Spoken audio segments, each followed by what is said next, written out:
Assalamualaikum warahmatullahi wabarakatuh. Alhamdulillah. Segala puji dan puja kehadirat Allah subhanahu wa ta'ala atas segala nikmat yang dilimpahkan kepada kita, terutama nikmat Islam dan iman, ilmu, dan juga kesempatan untuk beramal saleh. Nikmat yang tidak terhingga ini ditambah lagi dengan kesehatan, kekuatan, kesempatan, belum lagi yang Allah berikan pasangan hidup, keturunan, pekerjaan, dan apa saja merupakan penyebab roda kehidupan ini bisa berjalan dan kita menikmatinya. Sebuah nikmat yang Allah subhanahu wa ta'ala perintahkan kita untuk menikmatinya dan bersyukur. Siapapun di antara kita yang merasakan itu, baik sebagian atau semuanya, maka harusnya lisannya selalu terbasahi dengan Alhamdulillah. Selanjutnya kita panjatkan salam hormat kita kepada utusan Allah Nabi besar Muhammad sallallahu alaihi wa ala alihi wa sahbihi wasallam, sebagaimana Allah telah perintahkan kita untuk mengucapkan salam hormat tersebut. Ahlan wa sahlan, selamat datang teman-teman di majlis yang kita pastikan sesuai dengan dalil sahih dihadiri oleh para malaikat. Majlis yang sedang kita ada sekarang di rumah Allah ini pasti demi Allah dihadiri oleh para malaikat, sebab Nabi SAW menjaminnya. Mereka membawa rahmat dari langit. Majlis yang membuat Allah subhanahu wa ta'ala membanggakan kita di depan para malaikatnya. Majlis yang kalau kita ikhlas menghadirinya untuk mengetahui dan mempelajari hukum-hukum Allah, Al-Quran dan sunnah Nabi-Nya alaihi salatu wassalam, akan menjadi penyebab tingginya derajat, pengampunan dosa, serta juga bisa mendapatkan pahala haji yang lengkap. Dan tidak cukup sampai di situ, kita juga akan mendapatkan pahala jihad di jalan Allah subhanahu wa ta'ala. Majlis yang selalu akan dinaungi dengan sayap para malaikat. Karena memang Allah membuat dan memerintahkan para malaikat ridho dengan perbuatan kita ini. Oleh karena itu ini sebuah nikmat yang sangat besar. Sementara cukup banyak saudara kita yang lalai. Mungkin mereka karena macetnya ibu kota ini terlalaikan dari sholat maghrib. Apalagi sampai majlis ilmu dan duduk menunggu di antara dua sholat. Dan Allah memilih kita di antara mereka bisa menghadiri nikmat yang sangat besar. Syukuri, jaga dan konsisten menjaga semua ini. Karena ini sebuah nikmat yang tidak terhingga teman-teman sekalian. Kesempatan ini seperti biasa sudah kami sampaikan kalau pekan pertama, Rabu pertama dan kedua kita akan mengisi materi dosa-dosa besar. Pekan ketiga kita akan masuk ke kisah inspiratif. Dan juga insya Allah pekan keempat kita seperti biasa membacakan pertanyaan-pertanyaan yang masuk yang belum terbaca di medsos, baik online ataupun offline. Dari itu insya Allah menutupi kerinduan sebagian teman-teman kita atau sebagian besar yang belum terjawab pertanyaan mereka. Dan di hari ini kita akan bahas dari saudara kita, Akh Sandi, hafidhahullah. Beliau sudah hadir di sini. Kita akan coba dengar kisah dia. Namun saya akan berikan prolognya dulu. Apa yang terjadi sebenarnya dari saudara kita ini dan akhirnya beliau menyadari kesalahannya dan akhirnya hijrah adalah hadis Nabi SAW. Di dalam hadis Bukhari, hadis sahih, kata Nabi SAW, la'anallahu, kata seorang sahabat Nabi, sehingga saya Abu Sa'id al-Khudri radhiyallahu anhu meriwayatkan bahwasanya la'anan Nabi SAW al-washimata wal mustaushimah. Nabi SAW melaknat para pembuat tato dan yang buat ditato. Kemudian Nabi SAW menunjukkan hadisnya tapi sudah berbeda bahasannya. Wa akilur riba wa mukilu. Dan juga orang yang memakan riba dan yang memberikan riba itu. Orang yang mengambil dan orang yang memberi. Wa la'ana an thamanil kalbi, dan juga Nabi SAW melaknat untuk bertransaksi atau mengambil hasil dari transaksi anjing, wa kasbal bagi, dan pendapatan dari pelacuran, wa la'ana anil musawwirin, dan juga Nabi SAW melaknat para pelukis makhluk hidup. Di potongan awal hadis ini jelas sekali bagaimana dinukil kalau Nabi SAW melaknat. Dan di hari Rabu seperti ini bahasan kita tentang dosa-dosa besar. Kita sudah tahu, kalau masih ingat teman-teman sekalian, dari awal ini sudah, kalau tidak salah, dosa besar ke 166 atau 67 bahasan kita. Mohon maaf kalau saya keliru, tapi di atas 160-an dosa besar yang sudah kita bahas. Saya sudah jelaskan kalau dosa besar itu cara membandingkannya dengan dosa kecil. Kalau dosa besar diikuti dengan ancaman, laknat, murka, ya, siksa kubur, siksa neraka. Dan di sini masalah tato, ya baik dia menato atau dia minta ditato, masuk dalam kategori itu. Dan dalam hadis Bukhari disebutkan yang pertama, Nabi SAW melaknat siapapun yang menato atau minta untuk ditato. Ya. Dalam sebuah riwayat Bukhari yang lain, pernah Abdullah bin Mas'ud radhiyallahu anhu menyampaikan kalau Nabi SAW melaknat al-washimatu wal mustawshimat. Di sini digunakan lafaz jamak. Semua, ya, siapapun yang minta ditato dan yang menato. Maka di sini ada seorang wanita dari suku Asad. Kemudian datang kepada beliau dan mengatakan, saya mendengar Anda menyampaikan tentang hadis ini. Apakah benar? Maka kata beliau, benar. Dan aku melaknat sebagaimana Nabi SAW melaknat mereka. Jadi memang ini bahaya sekali. Sebelum jauh kita bertanya pada beliau dan mendengarkan, saya mengajak semua, tentu mulai dari diri saya dulu, baru kemudian teman-teman sekalian, apa yang Allah amanahkan di badan ini, itu untuk dirawat. Dipakai sebagai sebuah fasilitas dan dinikmati. Jangan dirusak. Tidak boleh sama sekali kita merusak tubuh ini, apalagi sampai membinasakannya. Allah berfirman dalam Al-Quran, وَلَا تُهْلِكُوا أَنفُسَكُمْ. Jangan kalian binasakan diri kalian. Masuk dalam makna binasa, tahapan awal apapun yang merusak tubuh, membahayakan jiwa, ruh, sampai meninggal. Tidak boleh sama sekali. Misal contoh, ada orang ugal-ugalan. Dia tahu nih kalau dia naik motor ugal-ugalan, di jalan yang licin, kemungkinan besar nyawanya akan terancam. Itu sudah tidak boleh. Sudah tidak boleh dia mencobanya. Antum tahu ini ada badai. Enggak apa-apa, saya keluar, tawakal aja kepada Allah. Padahal antum tahu kalau kena badai bisa mati, enggak boleh. Hukumnya haram, enggak boleh. Mencelakakan diri enggak boleh. Termasuk di sini juga merusak. Jangankan kita bicara fisik teman-teman sekalian. Merusak citra kita sendiri, memberikan peluang dari sikap, dari karakter, dari ucapan, dari apa saja, yang akhirnya membuat orang menilai negatif terhadap kita, itu tidak boleh. Antum tidak boleh merusak nama antum.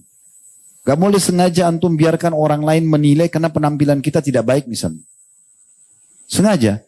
Compang-camping bajunya, kancingnya sengaja dibuka, atau apalah. Sengaja membiarkan orang lain untuk melihat negatif. Tidak boleh dalam Islam. Harus antum tutup celah semua itu. Antum harus selalu tampil rapi, bersih, ya, sesempurna mungkin antum mampu. Karena memang begitu diajarkan dalam Islam. Tidak akan pernah antum temukan satupun riwayat baginda Nabi SAW pernah keluar bertemu sahabat bajunya kumuh, lusuh. Coba cari. Riwayat-riwayat adalah Nabi SAW keluar kepada kami dengan rambut yang rapi, dengan baju yang bersih. Kami tidak pernah melihat lelaki setampan Nabi SAW. Begitu pengakuan para sahabat. Kami menemukan bau yang wangi. Sampai beberapa sahabat memberikan kesaksian, aku pernah salaman dengan Nabi SAW dan aku temukan bau wanginya sampai 3 hari. Memang begitu. Kita tidak boleh teman-teman. Ini poin penting ya. Jangan buka celah di mana nama antum jadi rusak. Jangan. Gak boleh. Sengaja dari penampilan, dari tutur kata, dari sikap. Gak boleh. Apalagi sampai merusak tubuh itu. Nah masalah tato ini kalau kita kerucutkan sama. Dia merusak. Ya. Tentu tanpa menyinggung siapapun, termasuk Akh Sandi. Insya Allah beliau lebih paham masalah ini. Apa persepsi orang tentang tato teman-teman sekalian? Secara fitrah. Kita bicara fitrah.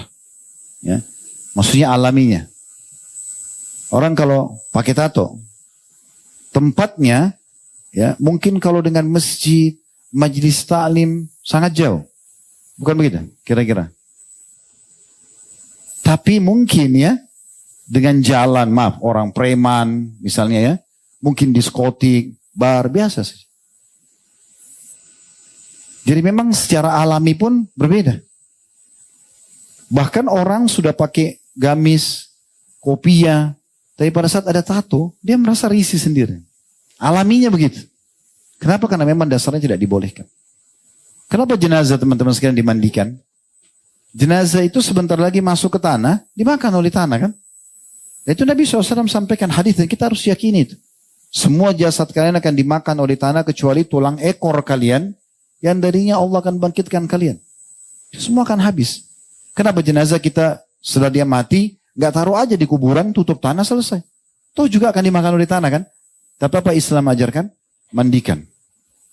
Bahkan titik-titik uduknya disentuhkan air. Dibersihkan kotorannya. Kain kafan yang bersih.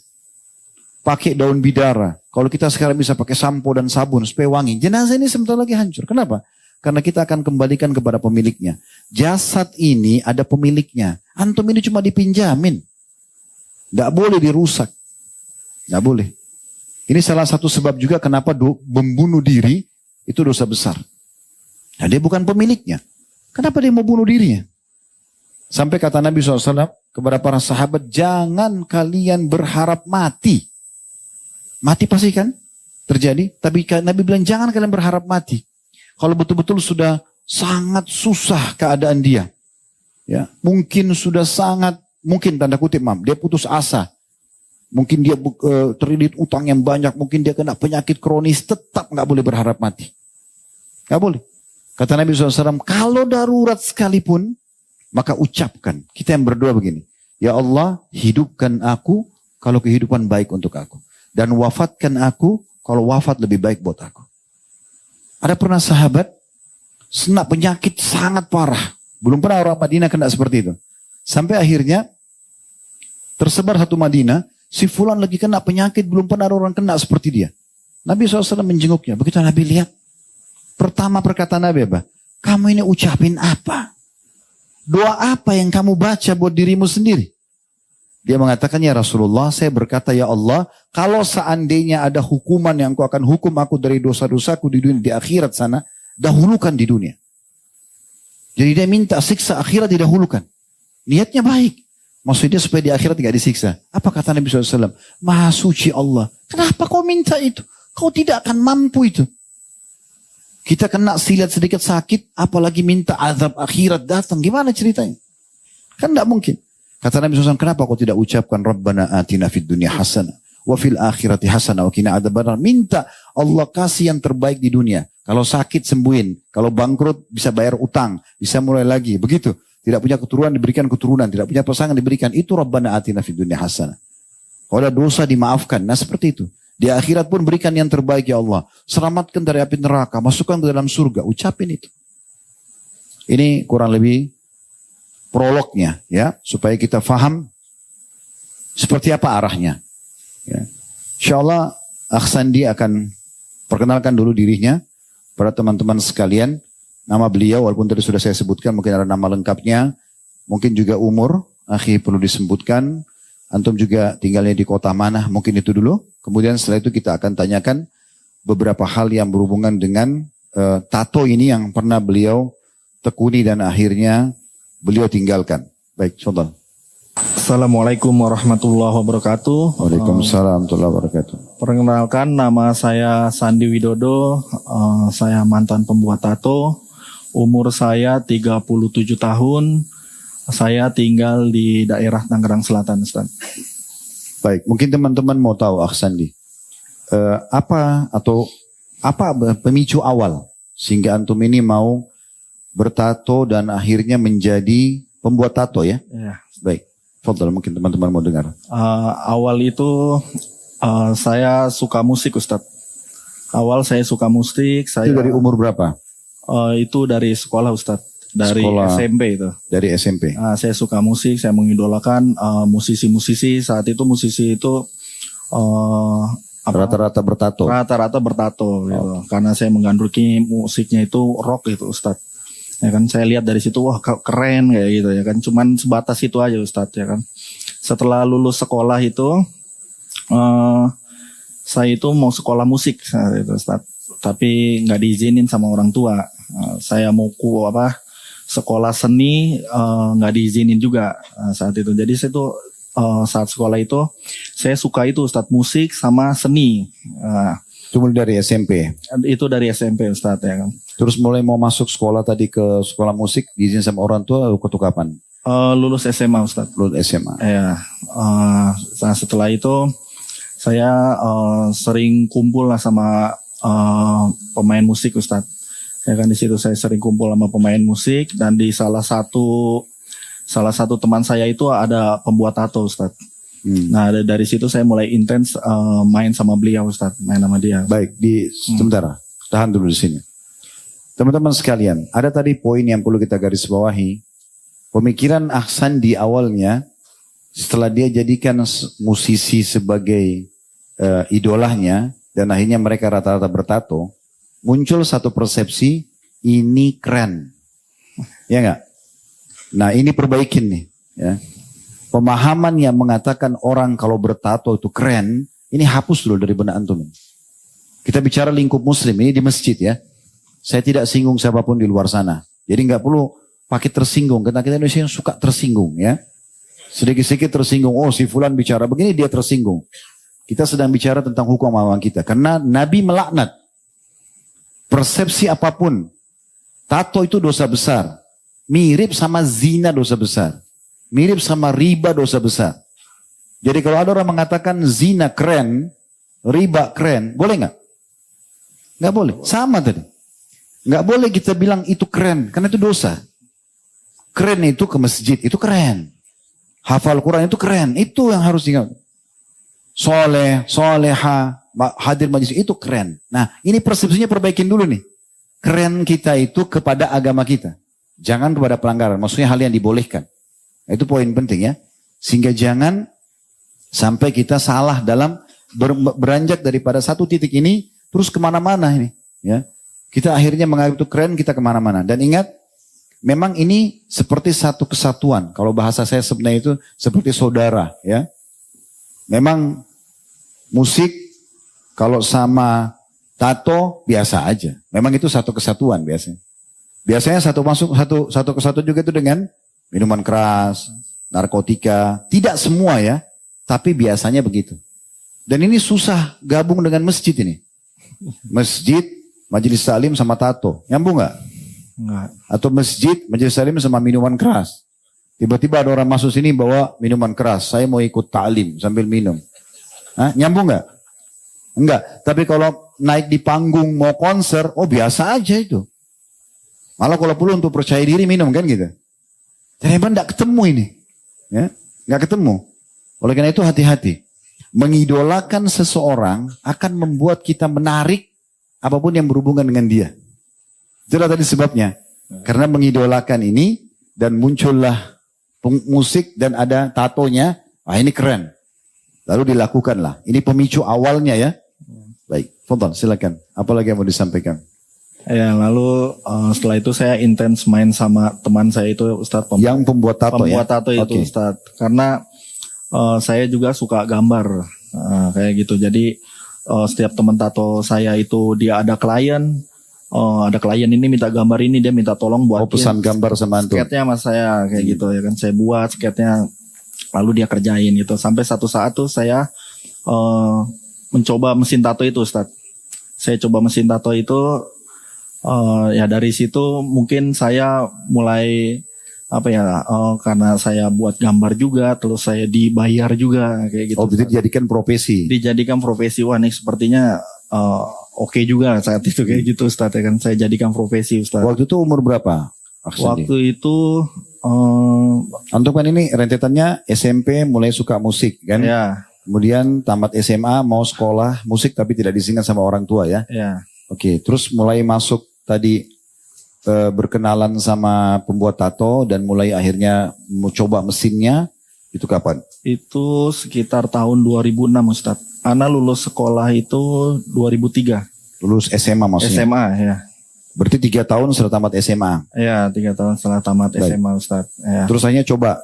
Terus coba seperti itu Ustadz. Nah dari situ ya mungkin klien tato mulai coba ke saya Ustadz ya, bikin tato sama ini mulailah saya beli alat tato kayak gitu Ustadz. Terus mulai tekunin profesi itu Ustadz. Itu 2006 tadi mulainya. Iya, 2006. Saat itu ingat umur berapa? Saat itu sekitar 20-an Ustaz. Oke. Ada poin di sini. Ikhwas sekalian, kalau ada yang bertanya, kan bertato tadi tidak boleh. Tapi Aksandi buka usaha tato dan dapat uang. Berarti orang kalau buka sesuatu yang haram tetap dapat rezeki. Gimana antum jawab? Mana Ustadz Blok M ini? Hah? Siapa yang bisa jawab? Hah? Kalau gitu enak tuh, buka aja usaha walaupun haram, dapat duit kok. Hah? Jadi jawabannya begini. Allah Subhanahu wa taala akan memberikan seluas-luasnya kesempatan orang untuk berbuat baik atau berbuat jahat. Allah bilang, "Faman syaa'a falyu'min wa man syaa'a falyakfur." Siapa yang mau beriman silakan. Dan semua yang berhubungan dengan iman silakan. Cari rezeki halal, menikah dengan cara menikah halal, ya, punya keturunan halal, semua silakan. Yang kafir, yang haram silakan. Berarti di sini juga perangkat-perangkatnya bisa. Orang buka tempat perzinahan, orang buka transaksi riba, dibukain, dia akan dapat. Tapi ini halal boleh dinikmati, ini haram tidak boleh dinikmati. Nah begitu poinnya. Ya, jadi jangan tolak ukurnya karena dia mendatangkan uang saja. Oh berarti boleh. Enggak. Konsepnya halal atau haram. Karena haram pun akan membuka pintu. Orang main judi haram. Tapi dia bisa dapat uang banyak juga kan. Nah seperti itu. Baik. Fadal. Ya lalu saya mulai NATO itu banyak pertentangan juga Ustadz. Dari orang tua, dari keluarga Ustadz. Oh berarti keluarga nggak setuju? Nggak setuju Ustadz. Itu 2007 tadi ya? 2007 lah. 2007? Ya orang tua mulai tahu saya NATO gitu. Oke. Ya kan? Orang tua selalu ngingetin kamu nggak boleh ya kan. NATO ini haram kayak gitu ya kan. Masya Allah. Berarti orang tua itu mengingatkan? Mengingatkan Ustadz ya kan. Ada selain orang tua ada yang ingatin nggak? Nggak ada orang tua aja Ustadz, ya kan saat itu. Terus gimana respon antum terhadap nasihat orang tua itu? Karena ini aja Ustadz, masuk telinga kanan, keluar telinga kiri saat itu Ustadz ya kan. Masa sih gitu aja ya kan. Karena pikir toh dapat uang kok gitu aja sih Ustadz toh gitu.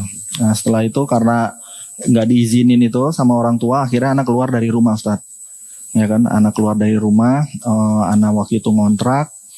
Dan di situ ya anak mulai buka studio tato kecil-kecilan lah gitu Ustadz ya kan. Oke, sebentar poin dulu. Ada poin saya ingin tanggapi di sini. Kenapa Aksandi pada saat sudah punya income dari tato tadi, orang tuanya nasihatin, dia lebih milih untuk tato? Apa kira-kira sebabnya? Hah? Kalau saya melihat begini, tentu sama sekali bukan karena menanggapi orang tua antum ya, bukan. Tapi saya bicara global.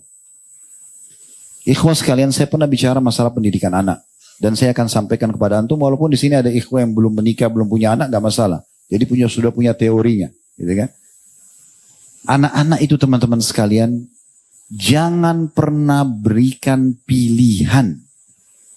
Mulai dari situ dulu. Yang pilihkan bajunya, celananya, pakaiannya, mainannya, yang bentuk kamarnya, yang pasang spraynya, yang pilihkan sekolah dan pendidikannya, teman-temannya, antum sebagai orang tua. Jangan biarkan anak milih sendiri. Ingat saya pernah kasih contoh ya. Kalau seorang ibu bilang begini aja, "Nak, pengen makan apa?" Niatnya baik nggak? Baik, dia mau anaknya makan kan? Tapi kalau anaknya bilang, "Ibu, oke, aku pengen ayam goreng." Misalnya.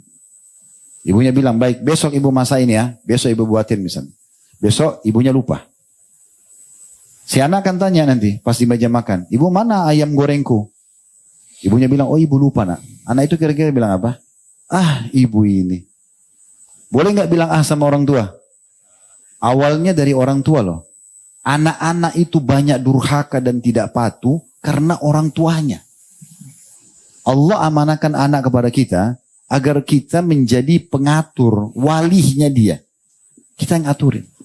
Jadi nggak usah tanya anak, "Kamu mau makan apa nak?" Masak makanan, ibu-ibu sekalian ya, akhwat kita, masak makanan, ajak anak kita makan, "Nak, ini rezeki yang Allah berikan hari ini, bismillah, makan tangan kanan." Selesai. Mau yang kita hidangkan, ayam kah, ikan kah, sayur kah, nasi sama garam pun rezeki kita hari ini. Biasakan mereka begitu. Selesai. Kalau antum biasakan begini, ini pakaian, silakan pakai nak. Saya kalau keluar negeri, berangkat umroh atau kemana, saya beli apa anak-anak, baik pakaian atau mainan, saya sudah belikan. Saya tidak telepon, nak pengen apa? Saya nggak fotoin, pengen apa nggak? Saya beliin ini nak ya, rezeki dari Allah. Mereka tinggal tahu pakai. Sehingga akhirnya mereka terbiasa merasa orang tua saya mengatur. Memang begitu. Ini bukan kolot ya, sama sekali tidak. Kalau antum biasakan anak-anak seperti ini, pastikan ikhwah sekalian sampai anak itu besar pun dia akan selalu tanya orang tuanya, ayah pendapatnya bagaimana? Ibu bagaimana menurut ibu? Dia mau sekolah, bahkan ada sampai pada tingkat begini. Nah, ibu sama ayah mau nikahkan kau sama orang ini. Oh ya nggak apa-apa, terserah ibu dan ayah. Pernah dengar gak gitu? Hah? Mana suaranya ini?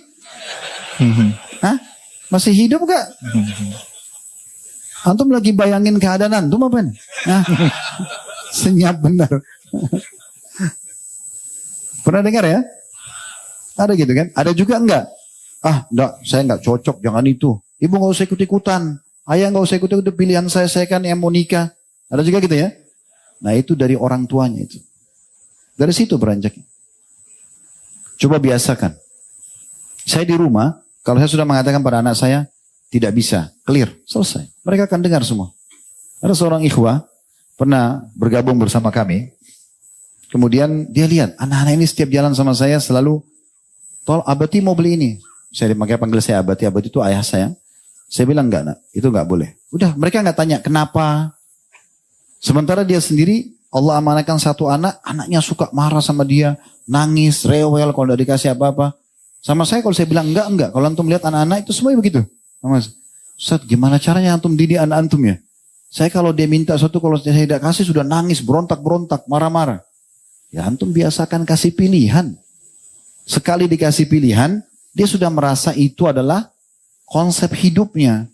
Maka akhirnya dia terus mau dia yang diikutin. Coba bayangkan, dari mana dia ngerti nih makanan, minuman, pakaian, sehat dan baik. Ya, sementara antum lebih tua dari dia. Kan tidak mungkin. Yang pernah saya kasih contoh itu sangat unik dan ini banyak terjadi. Si suami umur 30 tahun, istrinya 25 tahun. Misalnya anggaplah mereka nikah muda, anaknya ada 7 tahun. Mau dimasukin SD. Dibawalah ke sekolah, satu sekolah dindingnya warna biru, satu sekolah dindingnya warna coklat. Setelah suami istri nanya kurikulum, biaya, mereka tahu jaraknya. Sudah lengkap nih informasinya. Tinggal mereka tentukan sendiri. Setelah itu nanya anaknya yang 7 tahun. Nak, kamu mau sekolah yang mana? Anaknya suka warna coklat. Yang ini aja. Dua-duanya ikuti anaknya sekolah di situ. Anak ini nggak tahu biaya, nggak tahu kurikulum, nggak tahu jarak. Bagaimana bisa? Ini 30 tahun diatur oleh dengan 7 tahun, benar nggak? Saya pernah lihat depan mata beberapa jemaah kami. Kalau mau kemana-mana dia tanya anaknya, Bang mau kemana? Kak mau kemana? Loh kenapa bukan anda yang tentukan? Kenapa anak itu? Dia ngerti apa? Dia ngerti apa-apa. Mau safar, mau tamasya, mau apa. Biasakan anda cuma tahu menikmati saja. Itu poin penting. Insya Allah tidak akan terjadi kejadian seperti ini. Karena dia akan selalu merasa orang tuanya penentu dalam hidupnya. Dan itulah fungsinya kita dijadikan orang tua oleh Allah subhanahu wa ta'ala. Sekali lagi maaf ya. Aksandi ini bukan karena bicara orang tua antum. Tapi kita bicara global. Hilangkan kebiasaan suka tersinggung. Ya. Ini tersinggung terus. Sensitif terus. Apalagi laki-laki. Seperti sifat perempuan. Laki-laki yang benar, ya, nggak mudah tersinggung, ya, mudah terima pendapat, begitu, gentle, ya. Kalau enggak sunat 2 kali. Ya, fadhal. Ya Ustaz. Ya, lalu saya jalani profesi itu Ustaz. Dari tahun berapa, Afan? Dari tahun 2006 Ustaz. 2006. Ya. 2007 tadi orang tua sudah tahu ya dan diingatkan. Ya, orang tua selalu ngingatin Ustaz. Oke, ya, terus kan? sampai berapa lama antum tekuni? Anak tekunin itu sampai 2014 akhir Ustaz. Cukup lama ya? Cukup lama. Berarti 2007 sampai 2014 kurang lebih 7 tahun. 7 tahun Ustaz. Oke, terus? Ya. Nah, sampai itu di mana itu? Di Jakarta? Di Jakarta Ustaz. Jakarta. Ya kan Tangerang, Jakarta gitu Ustaz. Sampai satu saat Ana ada panggilan untuk tato artis di satu daerah Ustaz. Nah, seperti itu ya Ustaz. Di mana daerah itu emang emang apa mungkin bebas banget tuh saat ya kan dunianya lah ya kan. Nah, Ana pikir tuh di sana wah ini emang dunia Ana gitu ya kan. Ana seneng banget gitu. Memang kalau di kota itu sangat bebas gitu ya. Sangat bebas sekali Ustadz ya kan. Ya Ana ke sana pas sampai sana tuh justru ada perasaan gimana gitu ya kan. Di dalam hati Ana tuh batin Ana tuh kayak kayak nggak srek lah gitu ya kan. Justru setelah ditekuni profesi itu dan dapat undangan ke satu studio buat tato, Ya, antum situ merasa malah tidak enak. ya merasa Ana tuh tidak enak gitu, seperti ada bisikan. Apa sebabnya? Di sana itu seperti profesi Ana bisa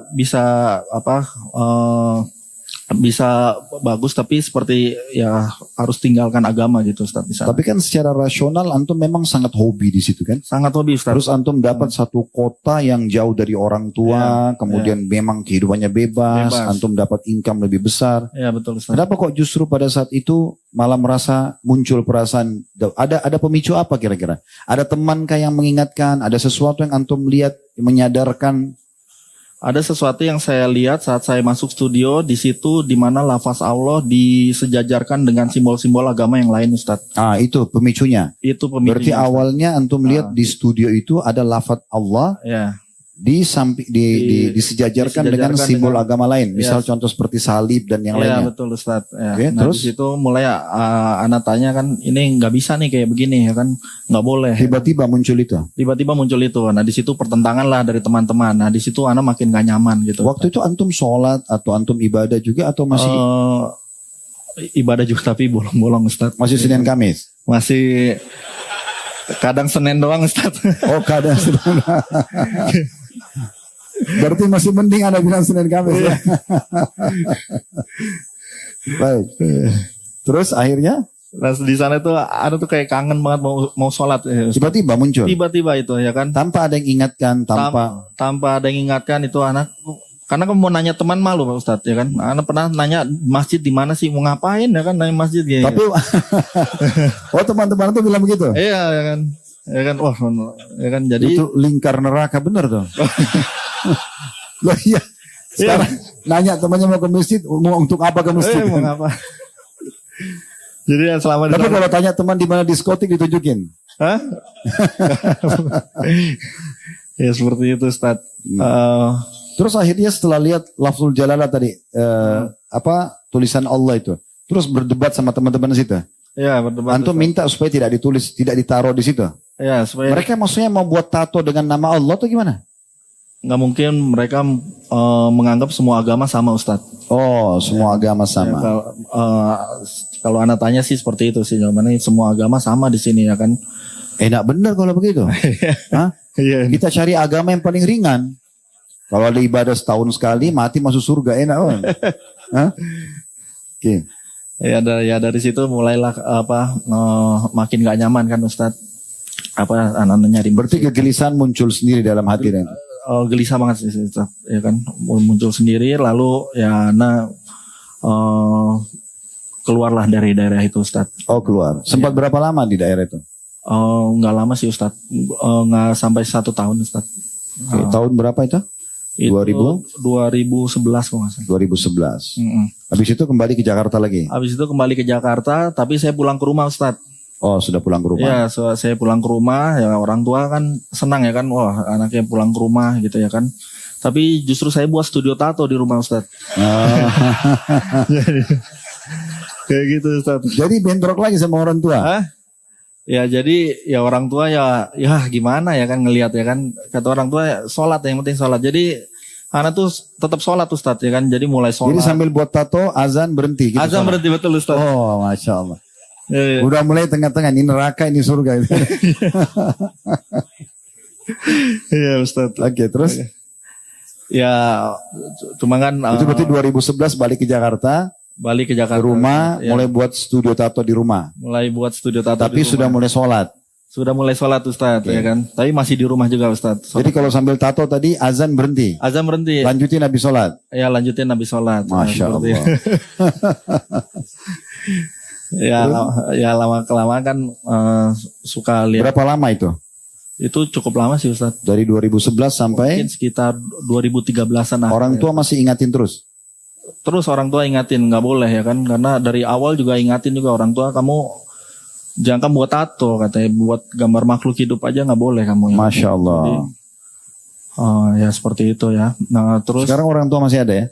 alhamdulillah masih Ustaz. Masya Allah. Semoga Allah jaga, itu luar biasa tuh perhatian. Bisa memberikan nasihat kepada anak dan tidak pernah berhenti itu sangat baik ya. Baik. Ya lalu saya suka lihat kajian Ustaz ya kan. Wah, Oh mulai lihat kajian. mulai. Apa nih pemicu awal lihat kajian? Apa yang antum cari? Di medsos nih? Di medsos Ustaz ya kan. Apa karena emang anak ngerasa hidup anak itu emang Tak, maksudnya salah Ustaz. langsung mau dengar ceramah Mm-mm. atau ada berhubungan dengan tato nih misalnya cari Wah, tentang. awalnya tato dulu Ustaz. Jadi anak masih cari pembenaran gitu tentang tato. Ya kan? Jadi cari ceramah yang mungkin Iya. membenarkan tato. Iya. Oh, Insya. Mulai tahap selanjutnya nih ya.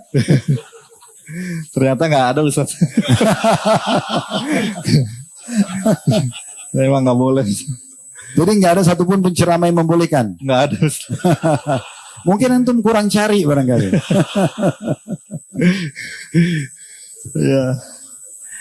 Terus akhirnya dapat waktu cari hukum tato gitu ya. Iya. Terus temukan semua rata-rata tidak membolehkan. Iya, Nah, dari situ mulai antum terpikir untuk meninggalkan begitu. Iya betul Ustaz. Masya Allah. Tahun berapa itu? Itu mungkin 2012-an ya. 2012. Ya dari situ Ana sempat nanya juga Ustadz ya kan, pekerjaan tato Ana mah ada apa ya, Ustadz lah di dekat rumah Ana ya kan. Nah waktu itu Ustadz itu bilang nggak apa-apa antum tato aja, yang penting jangan lupa hasilnya disedekahkan gitu Ustadz. Jadi Berarti antum tadi tidak dapat di medsos yang membolehkan, dapat dekat rumah ya? Ana terus Luar cari. biasa ini. Ana sarankan pesan jangan datang ke Ustadz itu lagi. Jadi boleh tato, yang penting sedekahkan Yang penting hasilnya. sedekah, Ustadz. Berarti bahasa lain boleh zina, yang penting sedekahkan. Kan gitu? Boleh nyuri tapi sedekahkan kan? Oke. Terus? Ya ada sempat sharing lah sama orang tua. Tapi karena fatwanya dia itu antum jadi Ana jadi lanjut- ragu Ustaz. ragu. Tapi Iya, lanjut lagi tatonya. Masih dilanjutin juga Ustaz. Oh, dia dapat dosa tuh. Ya. Dia ikut-ikutan dapat dosa tuh. Terus? Tapi Ana sering sharing sama orang tua Ustaz. Terus Ana sempat ngasih tahu kata Ustaz ini boleh kok, yang penting kita sedekah katanya kan. Sama orang tua Ana ya, kamu nggak bisa lah, kamu nyuci baju pakai air seni nggak bakal bersih katanya. Masya Allah. Nah dari situ Ustaz. Allah kasih jawaban melalui lisan orang tua antum itu. Ya. Walaupun orang tuanya bukan ustaz. Oke teman-teman, kita akan break untuk sholat dulu. Tapi sebelum itu saya akan tanggapin poin penting ya. Di masalah ambillah ilmu dari ahlinya. Ini penting sekali. Jangan asal statusnya ustaz, lalu kita boleh sembarangan tanya hukum dengan dia. Contoh seperti ini masalah. Jelas-jelas tato dan menato tadi dilaknat. Dia mengatakan tidak apa-apa tato saja. Ya. Yang penting kamu sedekahkan. Padahal sebenarnya Nabi SAW mengatakan mana dalam hadis, Inna Allah tayyibun la yakbalu illa tayyiba. Allah suci bersih, tidak terima kecuali suci dan bersih. Nggak boleh orang bersedekah dari hasil yang haram, nggak boleh. Hasil riba, manipulasi, hasil tato, hasil pelacuran, tadi hasil menjual anjing, hewan yang diharamkan, itu semua tidak dibolehkan. Jadi nggak boleh ya. Jadi hati-hati sekali nih. Sampai akhirnya prosesi tadi yang nanti akan kita dengarkan setelah sholat isya insya Allah. Bagaimana beliau akhirnya hijrah total. Nah itu sempat tertunda karena fatwa dari seorang tetangga tadi. Kita lanjutkan insya Allah diskusi dan berbicara atau bincang santai kita dengan Akh Sandi. Tadi mungkin sampai prosesi antum sudah mulai sholat. Tapi masih membuat tato ya. Tato. Sampai situ. Baik, mungkin sekarang kita masuk ke penghujung lah bahasan, karena mungkin cerita hidup antum pasti panjang kan gitu. Ya membuat tiba-tiba berpikir untuk mulai meninggalkan. Kalau tadi kan mulai sholatnya karena melihat di studio di kota yang tadinya antum anggap itu adalah bebas dan bisa dapat income di sana, ada tulisan lafaz Allah yang disetarakan dengan simbol-simbol agama lain. Nah sekarang sudah sholat tapi masih buat tato. Nah, apa kira-kira yang mendorong antum akhirnya meninggalkan itu? Ya, meninggalkan membuat tato itu ya? Ya Ustadz. Ya. Ya karena itu tadi Ustadz ya kan, dari tato itu sepertinya tuh paralel sama maksiat yang lainnya Ustadz. Contohnya ya Homer ya kan, maksiat yang lainnya. Nah dari situ. Antum jangan bisik-bisik biar didengar. Ya dari situ Ustadz ya kan. Anda pikir nih. Dengar nggak apa nih Bang tadi? Nggak, ulang. Penting banget nih. Ini penting banget. Ya, Karena jadi, tato itu ada hubungannya dengan yang lain, maksiat yang lain. Seperti apa? ya seperti Homer Ustadz, narkoba, Khamar, ya minuman kan, keras, narkoba. interaksi lawan jenis Ustadz ya kan. Ini bukan dari saya ya. Dari beliau. Oke. Ya Ustadz ya. Ya setelah dengar kajian juga ya kan, ya saya putusin untuk benar-benar ninggalin tato Ustadz. Karena anak pikir dari situ Ustadz, awal mulanya itu semuanya Ustadz. Nah kan ini prosesnya tetap mencintai profesi itu kan awalnya. Ya. Tapi sudah mulai sholat. Sudah mulai Nah sholat. transisi dari sini terus kemudian tiba-tiba mau meninggalkan dan tersadarkan lagi ternyata tato ini masih ada hubungannya dengan maksiat yang lain. Ini apa pemicunya? Apa yang bisa menjadi penyebab terdorong seperti itu? Tiba-tiba juga muncul atau? Ya tiba-tiba muncul juga Ustadz. Tiba-tiba muncul karena sampai ya itu juga Ustadz hadis tentang Allah melaknat itu Ustadz. Ya kan. Terus itu didengar dari mana? Baca, dengar? Baca itu anak udah tahu dari awal kan Ustadz ya kan. Oh jadi ya. sebelum sholat pun sudah tahu hadis itu gitu? Sudah tahu Ustadz ya kan. Nah dari situ anak pikir ternyata ya semuanya dari sini Ustadz, dari tato ini ya kan. Terus Ana juga pengen hidup yang lebih baik Ustadz. Jadi dari sholat itu Ana ngerasa lebih tenang Ustadz. Nah dari situ ya kan, Ana pengen kualitas ibadah Ana itu benar-benar pure gitu Ustadz. Berarti yang bisa kita simpulkan sini, yang mendorong antum nanti meninggalkan profesi ini, setelah rutin sholat muncul perasaan kalau tato ini ternyata mendatangkan maksiat yang lainnya. Iya betul Ustaz. Iya. Ya. Oke. Terus selanjutnya? Ya dari situ jadi dari awal Anda mulai sholat juga Anda selalu minta ditunjukkan jalan nih Pak Ustadz ya kan. Oh berarti sholatnya diikuti dengan doa. Diikuti dengan doa. Agar Ustadz diberikan petunjuk oleh Allah. Baik. Cuman Anda nggak pernah tahu bagaimana caranya gitu Ustadz ya kan. Ya ternyata di satu momen lah yang buat Anda ternyata emang harus ditinggalin semuanya. Gitu. Oh berarti ada bibit dalam hati ini perasaan secara keimanan ini salah gitu ya. Iya Ustadz. Perbuatan salah dan ingin Allah berikan petunjuk tapi tidak tahu bagaimana caranya. Iya tidak tahu bagaimana caranya Ustadz. Karena di situ hobi dan income ya. Ya hobi dan income gitu ya kan. Ya karena lebih ke income juga sih saat itu ya kan. Jadi galaunya di situ juga Ustadz ya kan. Cuman ya udah saya terima semua. Berarti ada fulus semuanya mulus ya. Oke. Ya gitu Ustadz. Ya akhirnya ya udah saya tinggalkan semuanya Ustadz. Gak ada mungkin sholat di masjid ketemu sama seseorang, hadir di majelis ilmu kah? Waktu itu sudah sholat di masjid atau belum? Oh, belum Ustadz. Masih sholat di rumah? Masih di rumah Ustadz. Karena kalau anak di masjid ditanya terus Ustadz ya kan. Ditanya apa? Ya ditanya aja antum dulunya apa ini begitu ya kan. Karena ada tato itu? Karena ada tato ya kan. Terus anak juga merasa malu juga Ustadz. Gitu, berapa persen tato di tubuh antum ini? Kira-kira kalau tubuh ini 100% berapa persen jumlahnya? 70% Ustadz. 70%? Jadi mayoritasnya berarti ada tatonya? Jadi kalau antum ke masjid ditanya oleh jemaah masjid gitu? Ya selalu ditanya Ustadz ya kan. Nih antum nih ada apaan nih tiba-tiba ke masjid nih. Suka sering kayak gitu ya kan. Takut dikira rampok kali? Iya. Kadang pada ngamanin kotak amal juga Ustadz. Bukan saya yang bilang loh ya. Oke. Ya Ustadz. Ya dari situ setelah ninggalin tato itu Ana mulai ke masjid baru Ustadz ya kan. Karena Ana pikir Ana butuh. Itu transisi dari pindah ke Jakarta, mulai buka studio di rumah, Ya. sampai meninggalkan itu berapa lama? Tahun berapa sampai tahun berapa kira-kira? Itu tahun Tadi 2011 ya kalau nggak salah ya?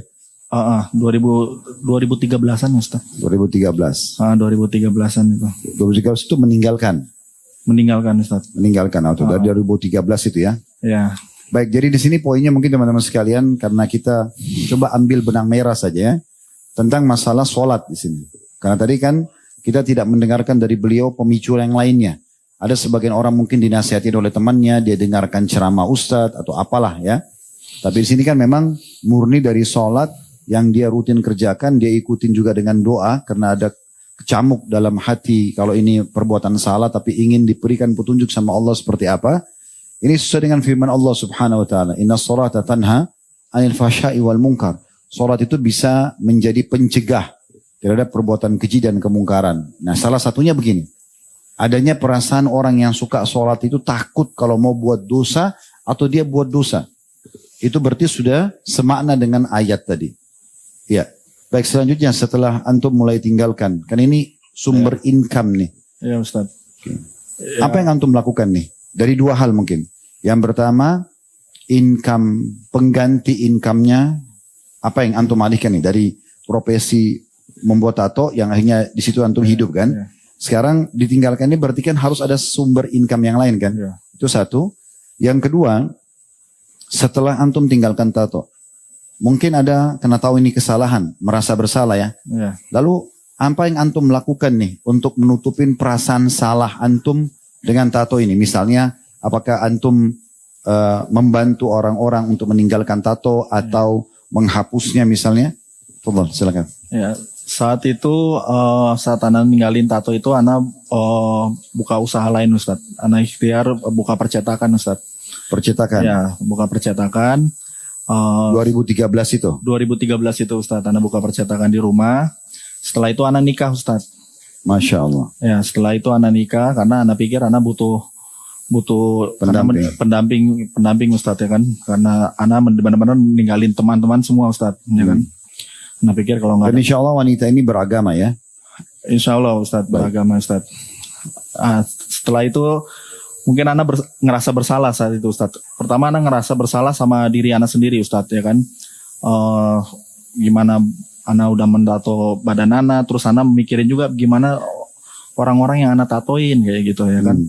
Karena saat itu ini Ana dengan keadaan kayak begini aja untuk ke masjid aja malu begitu Ustaz ya kan. Mungkin teman-teman yang pernah Ana tatoin atau orang-orang yang Ana tatoin mungkin punya perasaan yang sama Ustaz ya kan. Jadi Ana punya perasaan bersalah di situ Ustaz. Jadi perasaan bersalah itu merasa bagaimana membantu mereka. Ya Ustaz. Untuk menghilangkan tato begitu maksudnya? Untuk menghilangkan tato. Nah, setelah itu istri Ana saat itu membuat campaign Ustaz. Membuat campaign mesin laser, mesin penghapus tato Ustaz. Oh Masya Allah. Ya karena menggunakan media.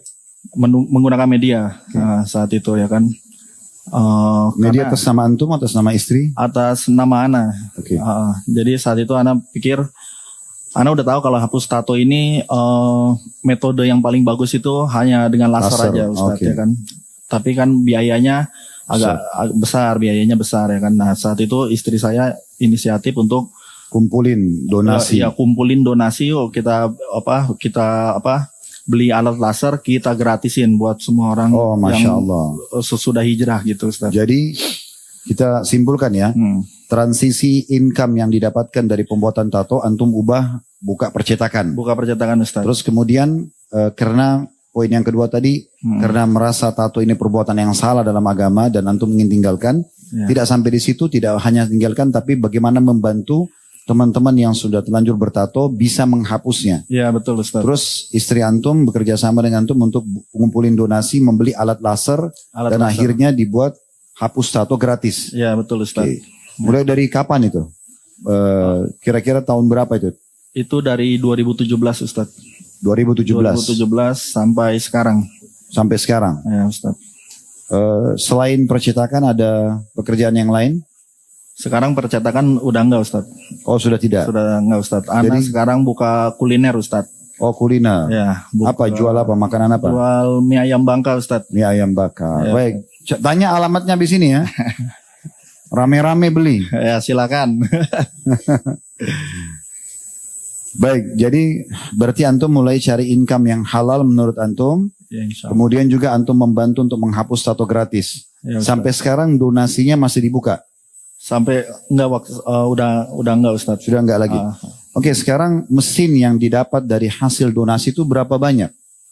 Waktu itu mesin didapat 2, lalu ana beli lagi Ustaz 2. Berarti 4. Ada 4 Ustaz. Satu mesin bisa dipakai berapa jam? Bisa berapa orang? Satu mesin bisa dipakai 10 orang Ustaz. Dengan ukuran tato mungkin sebesar KTP Ustaz. Berarti ukuran KTP Ya. bisa 10 orang dalam satu hari. Ya bisa 10 orang dalam satu hari Ustaz. Oke.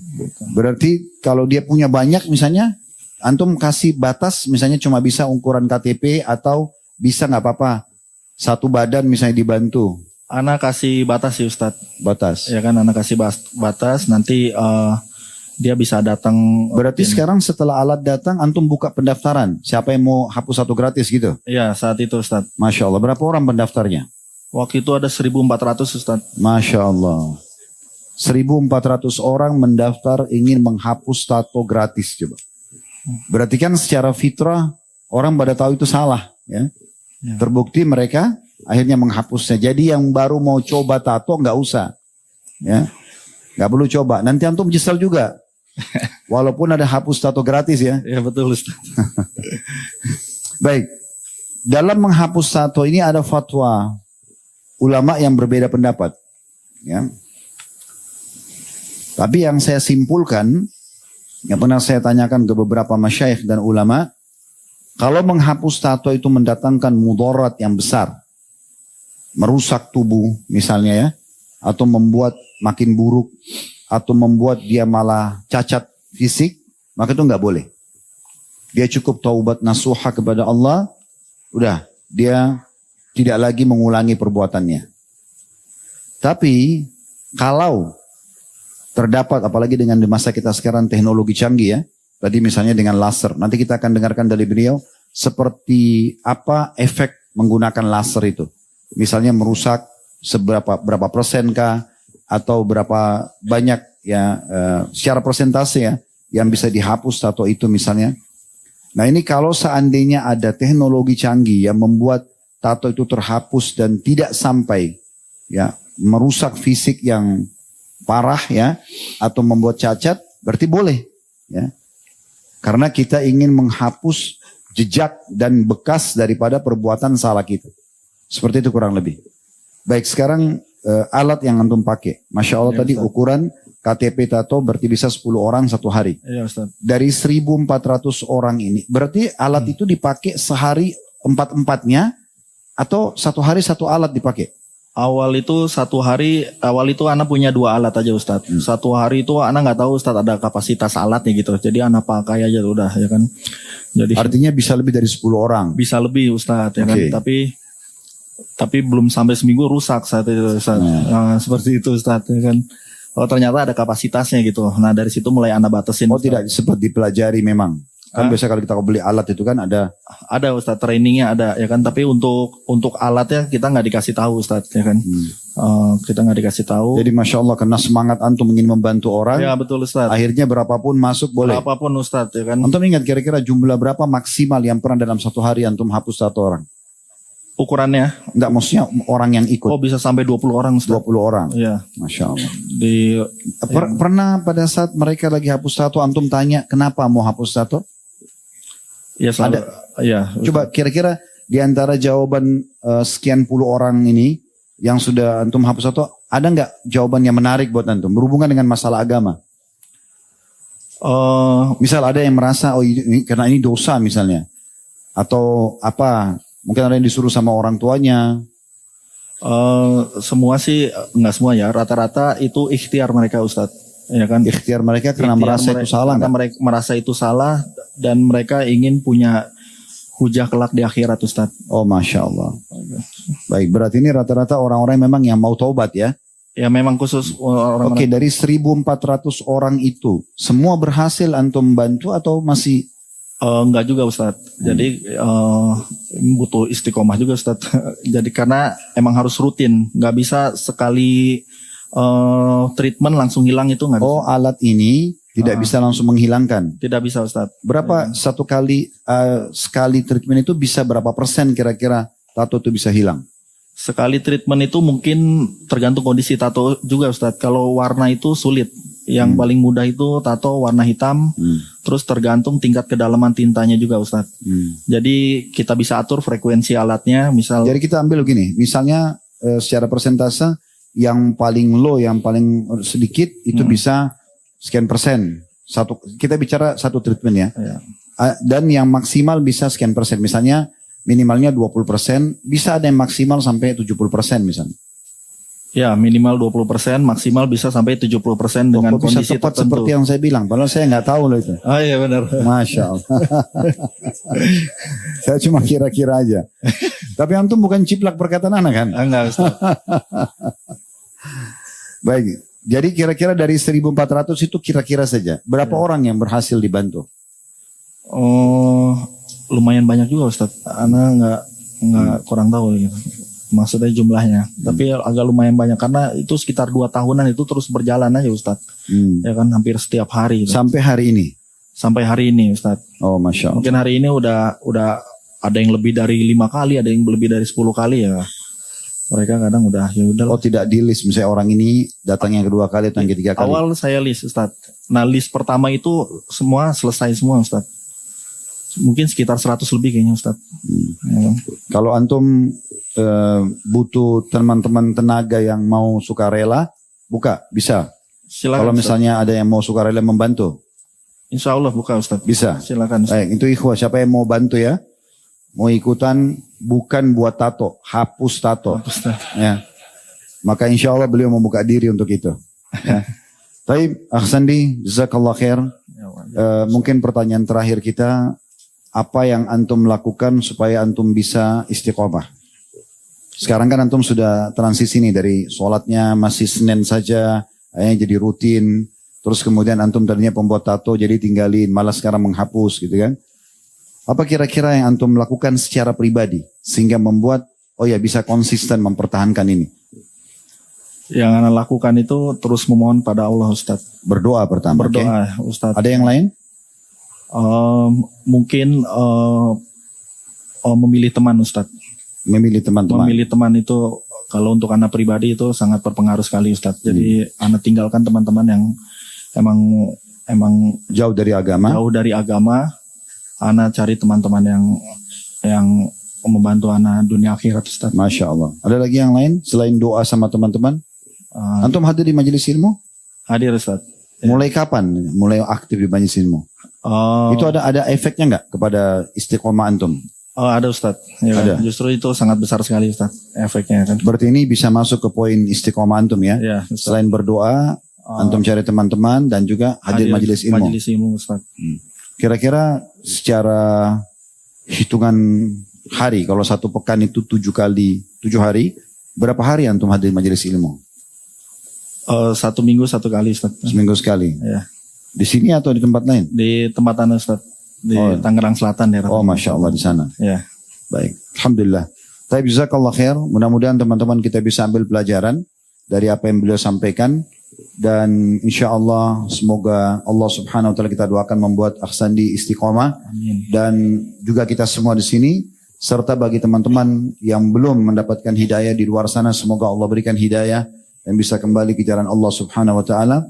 Sungguh teman-teman sekalian kata para ulama. Orang yang Allah mudahkan di masa dia sudah terjerumus dalam dosa dan maksiat. Kemudian dia bisa kembali dan bertaubat. Itu adalah bentuk kasih sayang Allah subhanahu wa ta'ala kepada dia. Karena kalau Allah membenci seorang hamba. Allah akan biarkan dia terus dengan dosanya. Sampai akhirnya celaka dan binasa di atas dosa tersebut. Seperti kasus Namrud, Fir'aun dan yang lainnya. Allah biarkan dengan kemaksiatannya. Allah biarkan dengan pembangkangannya. Dan Allah tidak berikan kesempatan taubat. Ya. Dan ini akhirnya membuat mereka binasa di atas kemaksiatan. Allahu'ala. Semoga apa yang kita bahas ini bermanfaat buat kita semua. Dan semoga Allah SWT istiqamahkan kita di atas agamanya. Serta memaafkan semua kesalahan-kesalahan kita. Menerima seluruh amal kita. Dan kita selalu doakan agar negara kita menjadi negara yang aman, tentram, damai. Dan selalu saja Allah jaga persatuan dan kesatuan kita, juga kemerdekaan kita ini. Dan Allah berikan petunjuk para pemimpin kita untuk menjalankan amanah dengan baik. Dan menjadikan kita masyarakat yang selalu mendukung program-program positif pemerintah. Dan semoga Allah menyelamatkan kita dari seluruh makar dan mara bahaya yang bisa menimpa negara kita, agama kita dan diri dan juga keluarga kita. Allahumma amin. Kalau benar dari Allah, dasar dari saya mohon dimaafkan. Subhanakallahumma bihamdika. Asyhadu an la ilaha illa anta astaghfiruka wa atubu ilaik. Wassalamualaikum warahmatullahi wabarakatuh.